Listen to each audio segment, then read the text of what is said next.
When you see a bunch of gar rolling on top of the water in a flat, is that a good place to fish?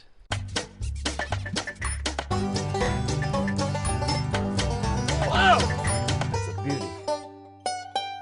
Good morning, guys and girls. May 10. May 10, we're looking at Judges 10:15. Judges 10:15. We have sinned. Do to us whatever you want, but please save us today.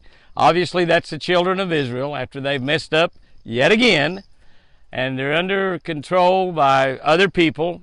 People have come in and conquered them, and they're in a bad situation again. Children of Israel are great examples to us and how we fall and we get back up, and we fall and we get back up, and we fall and God picks us up. Great example. We have sinned, they tell God. Do to us whatever you want, but please save us. Here's what I wrote about that. Lake Hamilton in Hot Springs, Arkansas. It's one of the city lakes that has super fishing. One of the overlooked fisheries here at Lake Hamilton is catfish. That's right, catfish. Because Hamilton is a high usage lake with lots of houses. I mean, lots of houses, restaurants, marinas. It has tons of lights. It has tons of boats on it anytime during the day. A lot of boats on it at night. These lights are a great attractant for bugs and bait fish. You can make a bet the catfish will show up pretty soon every single night. So when it gets dark on Lake Hamilton, you can bet that all the catfish in that whole dang lake go get around all those lights and eat and eat and eat. Most of the people that live there that have houses or decks or whatever that's over the lake, a lot of them just got a deck that's just right over the lake. There'll be catfish swimming around their lights. A lot of them start feeding them. A lot of them put Texas Hunter feeders out there on them, and they'll feed those catfish and draw them around there, and they just do it just to look at them mostly. Now, they might let their grandkids catch some for the fun of it, but mostly they just do that to look at the catfish. Those fish come into those lights to eat. Our sins are out in the light 24/7 to God. That's right. God sees every sin we ever commit. Nothing we do, nothing is hidden from Him. Knowing this, why should we even try to hide our sins from God? Whoop! I wonder if He saw that one. Oh, yeah, He saw it. Yeah, He saw it. Our sins create consequences. They produce bad results. These bad situations will continue until we put ourselves under God's control and under God's will. We need to be living our life under God's will, because it's God's will for us to be successful, for us to be happy, for us to live abundant lives, for us to be well, for us to have great family relationships, a great job, great relationships with our kids, our wife, our husband. That's God's will right there. Does any of you not want that? Well, that's exactly what God's will is for us. When we put ourselves under God's control and His will, we eliminate a lot of those bad situations that produce those bad results. Yep, we will be punished for our sins. When you sin, you're still going to have to pay a price.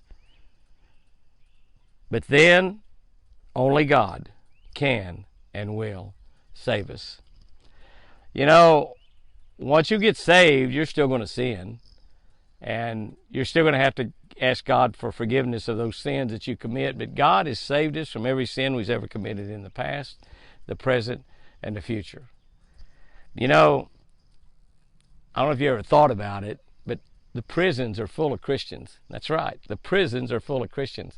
Now, I know a lot of them became Christians after they got to prison.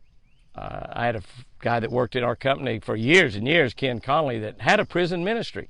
He actually went to the prison here in McAllister once every week and taught Jesus Christ to prisoners. And he ended up having a pretty good group because he was good at what he did. And he actually saw many men get saved in prison. So a lot of Christians become Christians in prison because they're at the end of their line for hope. They have no hope.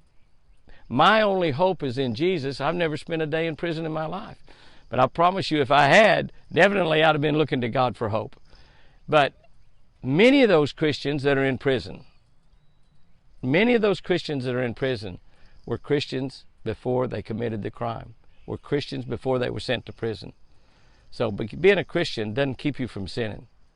Doesn't keep you from sinning at all. And when you sin, you're going to have to pay the price for that sin. So just remember that. Whenever you do something that is a sin, whatever it might be a little bitty sin like telling a little white lie, cheating a little bit on your income tax, lying a little bit to your boss, or showing up late. Might be big sins, like lying. Same deal, right? But it's a big lie, not a little lie. No difference, it's a sin. Might be adultery. Might be stealing. Might be coveting. There's so many sins we can create. We have to pay a penalty for those sins. Even if you're a Christian, you have to pay a price for those sins. And that price comes in a lot of different price tags on it. Sometimes it's huge. Sometimes it's huge. Yep, we'll be punished for our sins. And then only God can and will save us from those sins. Little sins, big sins, whatever. All the same to God.